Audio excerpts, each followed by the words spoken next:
चलो हमारा next question क्या है?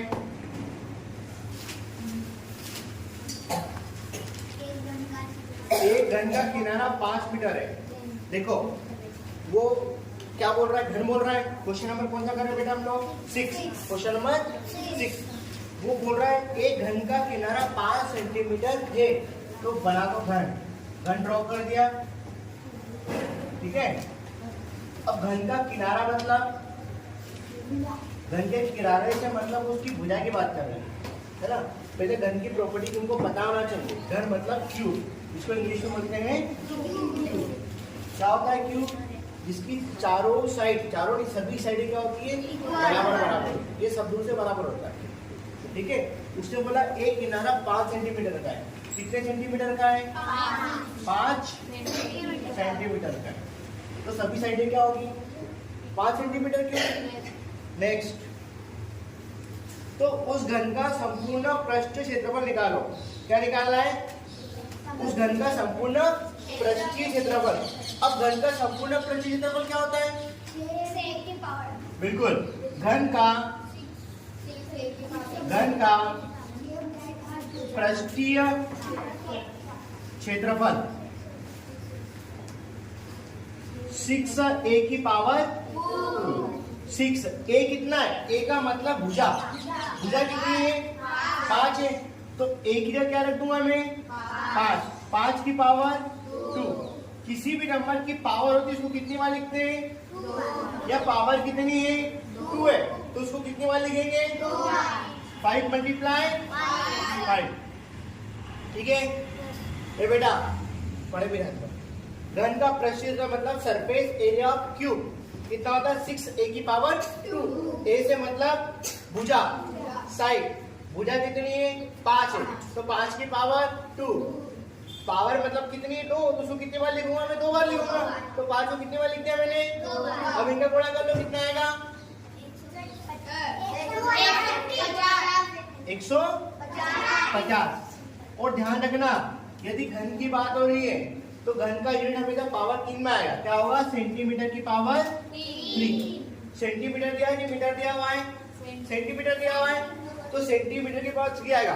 देखो यूनिट सही लिखना बहुत जरूरी है, क्योंकि ऑप्शन में वो ऐसा भी दे सकता है 150 सेंटीमीटर, 150 सेंटीमीटर की पावर 2, 150 सेंटीमीटर की पावर 3। तो किसकी बात हो रही है? घन की। तो क्या लिखेंगे? सेंटीमीटर की पावर 3। घन का मतलब जिसमें 3 कोर हो, 3 साइड हो। देखो ये 3 हमने कल देखा था 3 डायमेंशनल। तो सेंटीमीटर सेंटीमीटर सेंटीमीटर, इसलिए यूनिट ऑफ क्या लिखते हैं? सेंटीमीटर की पावर 3।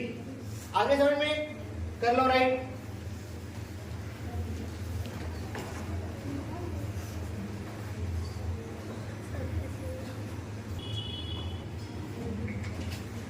चलो क्वेश्चन नंबर नेक्स्ट क्वेश्चन दिया है एक वर्गाकार आंगन का परिमाप, एक वर्गाकार आंगन का परिमाप 200 मीटर है। किसकी बात कर रहे हैं? वर्गाकार मतलब किसकी बात कर रहा हूं मैं? स्क्वायर की। किसकी बात कर रहा हूं बेटा? स्क्वायर की। तो पहले ड्रॉ कर लो स्क्वायर। जब भी पूछे वो तो हमको उसका डायग्राम ड्रॉ करना है। डायग्राम ड्रॉ करने से सारी प्रॉब्लम आपको दिख जाएगी। देखो क्या निकालना है?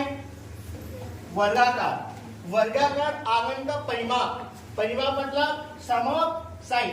उसने दिया क्या है? परिमाप। तो फार्मूला किसका लगाएंगे? परिमाप, है ना। तो वर्ग का परिमाप, वर्ग का परिमाप क्या होता है? 4 गुणित भुजा, पेरीमीटर ऑफ स्क्वायर 4। अब हमको क्या भुजा दी कि परिमाप दिया है? क्वेश्चन में क्या दिया हुआ है? भुजा की वैल्यू दी है, परिमाप की वैल्यू दी हुई है।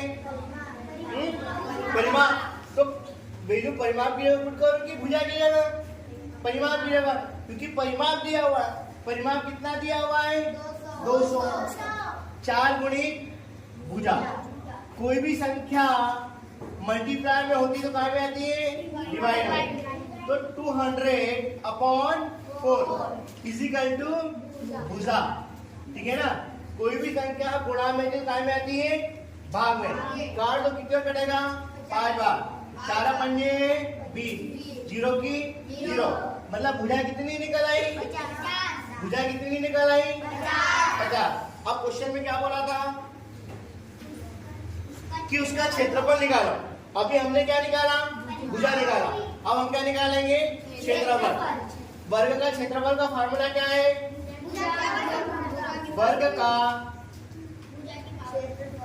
क्षेत्रफल कितना होता है? भुजा की पावर, भुजा की पावर, भुजा कितनी निकाली हमने? 50। तो क्या लिख दूंगा भुजा की जगह? 50। पावर 2 मतलब कितनी बार लिखना है? 2 बार। 50 में 50 का गुणा करेगा कितना का बेटा? देखो अब हमको थोड़ा दिमाग का यूज करना है, मतलब ये जो 50 हमको ऐसा मल्टीप्लाई नहीं करना है कि 50 में 50 का मल्टीप्लाई करके चले। हमको केवल करना है 5 से 5 का मल्टीप्लाई कितना आएगा? 25। हमारे पास कितनी जीरो है? तो 2 जीरो लगा दो, तो कितना बन गया? 2500। और यूनिट क्या लिखेंगे उसकी?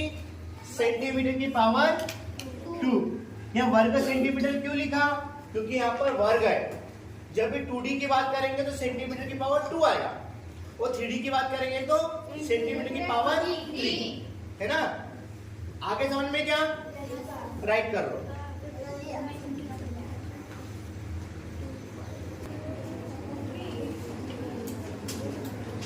चलो नेक्स्ट क्वेश्चन क्या बोल रहा है?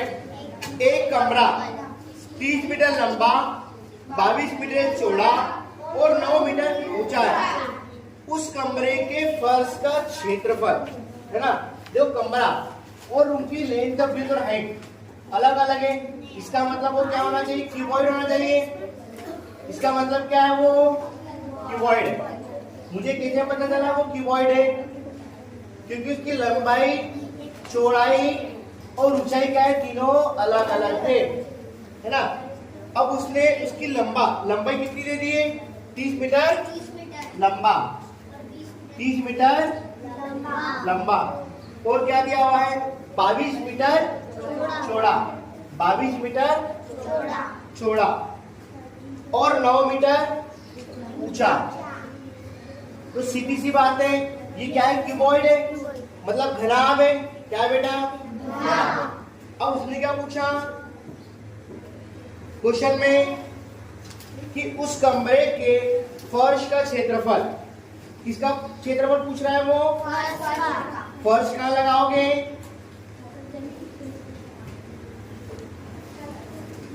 अब देखो ये समझ वाली क्वेश्चन है। उसने डायरेक्ट नहीं पूछा, उन्होंने थोड़ा घुमा के दे दिया। उसने क्या बोला? इस कमरे का फर्श कहाँ लगाएंगे? जमीन में लगाएंगे कि पूरे घर में लगाएंगे? जमीन में लगाएंगे। तो क्या जमीन तुमको रेक्टेंगल जैसा दिख रहा है? तो इसका मतलब क्या निकालेंगे हम? रेक्टेंगल का, रेक्टेंगल मतलब आयत। क्या नीचे वाला भाग आयत जैसा दिख रहा है? हमको ऊपर से कोई काम लेना देना नहीं है, क्योंकि हमने केवल टाइल्स का लगाई, फर्श में लगाई, तो ऊंचाई से भी कोई लेना देना नहीं है। मुझे किससे मतलब है? उसकी चौड़ाई और लंबाई से। तो आयत का क्षेत्रफल क्या होता है? आयत का क्षेत्रफल लंबाई नहीं चौड़ाई। तो लेंथ कितनी है? 30। ब्रीथ कितनी है? 22। दोनों का मल्टीप्लाई कर लो, कितना आएगा? यूनिट क्या लिखेंगे? मीटर की पावर 2। ठीक है बेटा, कितना आसान है। अब हमने अभी जो बोलता कि घनाभ का पृष्ठीय क्षेत्रफल निकालो, तो हम क्या कौन सा फॉर्मूला लगाते हैं? घनाभ के पृष्ठीय क्षेत्रफल का क्या होता है? 2LB plus BH plus HH, और उसमें सारी वैल्यू पुट कर लेते हैं। ये क्वेश्चन समझ आया आपको? ठीक है।